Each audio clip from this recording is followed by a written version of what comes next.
Europe 1. Jean-Marc Morandini. Le médecin généraliste a un rôle capital dans votre parcours de soins. C'est lui qui vous aide, répond à vos questions, mais aussi vous ausculte en premier. Alors, que doit-il impérativement vérifier? C'est la question qu'on vous pose, docteur Marcel Ichou. D'abord, le médecin généraliste, on va le voir quand?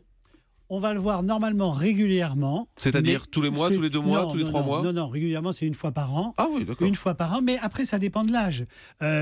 Chez les enfants, c'est le pédiatre, ils y vont régulièrement. À partir de 18 ans, on ne va pas chez le médecin jusqu'à 35, 30 ans, 35 ans. Disons qu'on ne va pas chez le médecin régulièrement. Sauf les femmes qui vont chez le gynéco une fois par an, ce qui est à peu près le rythme habituel. Alors là, on parle du généraliste précisément. Qu'est-ce qu'il doit vérifier?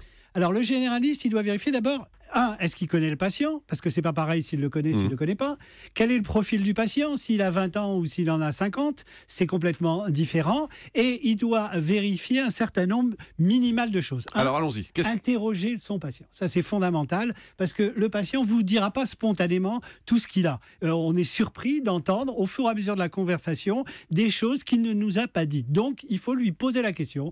Est-ce que vous mangez bien? Est-ce que vous dormez bien? Est-ce que vous avez des troubles? Est-ce que vous il faut lui reposer toutes ces questions à chaque fois. Et recouper les questions. C'est comme un interrogatoire de police. C'est l'interrogatoire. C'est fondamental. Il faut connaître ses antécédents. Est-ce qu'il a eu par le passé tel ou tel trouble, tel ou tel médicament, telle ou telle opération? Est-ce que dans sa famille, il y a eu des choses, puisqu'il y a un certain nombre de maladies qui sont génétiques et qui se transmettent. Donc, cet interrogatoire doit être absolument forcé. Et à partir du moment où vous l'avez interrogé, il y a un examen. L'examen, il doit comporter un minimum de choses. Alors, rituellement, c'est la prise de la tension. Si vous ne prenez pas, en France, la tension à un patient, il a l'impression que vous ne l'avez pas examiné. Mais c'est un rituel ou c'est utile, vraiment? Non, c'est utile, mais c'est un rituel. Et c'est très français. C'est très français, parce que souvent, par exemple, vous avez un patient qui vient et qui vous dit je sors de chez mon cardiologue, j'ai eu un bon bilan », donc vous ne lui prenez pas la tension parce que pour vous, tout est mort. Docteur, vous ne prenez pas la tension. Il y a vraiment un rituel de la prise de tension. Ça, tous les médecins le savent. Écoutez le cœur, ça se fait assez rapidement, surtout quand vous connaissez les patients. S'il y a un problème particulier, on va fouiller. Mais sinon, inspecter son patient, c'est-à-dire regarder, parce qu'il y a un certain nombre de choses qui se voient au travers de l'aspect de la peau, l'aspect, la gestuelle, etc., etc. Donc, vous voyez, la gestuelle. Voilà. Vous faites bien la gestuelle. Bon, on l'a vu, voilà, beau mouvement d'épaule.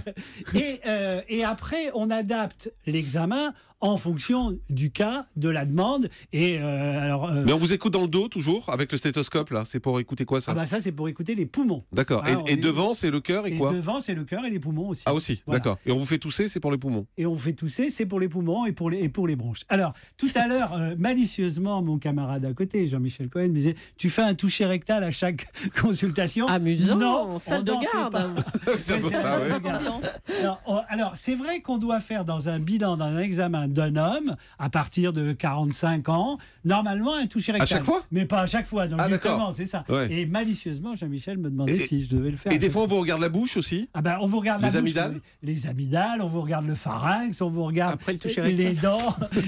on vous fait un examen complet, mais c'est en fonction de la demande et du cas aussi, parce qu'on ne peut pas faire un examen d'1 heure à chaque fois que vous avez un patient. Dans les indispensables, on rappelle, donc c'est la tension, c'est le cœur, c'est les poumons. C'est les poumons. La bouche. La bouche. Et puis après, en fonction. Les oreilles, évidemment. Mais ça, c'est. Les oreilles aussi? Oui, mais ça va très vite. La palpation du ventre. La palpation du ventre. Ah oui, on vous appuie sur le ventre. On vous appuie sur le ventre. Et là, il cherche quoi? Le foie. Vous cherchez quoi? On regarde s'il n'y a pas un foie, s'il n'y a pas une douleur. S'il n'y a pas un foie, j'espère qu'il y a un foie. Non, mais le foie, nous, quand on dit s'il n'y a pas un foie, c'est qu'on le perçoit au toucher. Normalement, on ne doit pas le percevoir. Et les coucougnettes? Et les coucougnettes, non, mais si, monsieur. Chez le jeune, chez le sujet jeune. Ah oui, il faut vérifier ça parce qu'il y a des cancers du testicule qui passent inaperçus. Ah oui, mais vous, ça fait longtemps qu'on vous les touche plus. Oh, merci beaucoup, Dr Cohen.